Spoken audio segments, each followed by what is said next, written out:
पडलं, बरोबर, आणि 2 ब ओपन सर्वसाधारण पडलं. 2 ओळ क्लिअर झाले. आता 3 नंबर घ्या. एससी सर्वसाधारण पडलं 3 अ, बरोबर, आणि 3 ब ओपन महिला, बरोबर. झालं क्लिअर तुमचं 3 पर्यंत. आता 4 नंबर बघा. ओबीसी महिला पडलं 4 अ आलं, बरोबर. 4 ब ओपन सर्वसाधारण पडलं. इथपर्यंत सगळ्यांना आलं, बरोबर. आता 5 नंबर बघा. 5 अ एससी महिला पडलं आणि 5 ब ओपन पडलं सर्वसाधारण. आलं का? आता 6 नंबर बघा.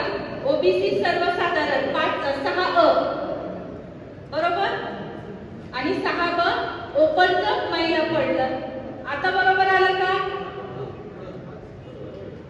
7 नंबर बघा.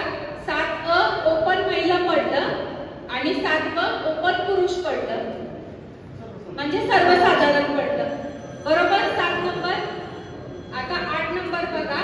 8 अ ओबीसी सर्वसाधारण आणि 8 ब ओपन महिला पडलं, बरोबर. 9 बघा. ओबीसी महिला पडलं 9 अ आणि 9 ब ओपन सर्वसाधारण, बरोबर. 10 नंबर बघा. 10 अ ओबीसी महिला आणि 10 ब ओपन सर्वसाधारण. आलं इथपर्यंत सगळ्यांचं, बरोबर.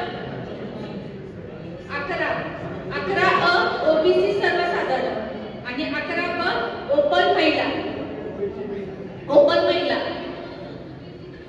12 नंबरचं बघा. 12 अ एससी सर्वसाधारण आणि 12 ब ओपन महिला.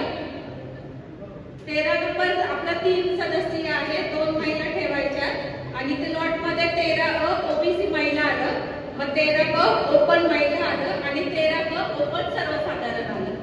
झालं सगळ्यांचं.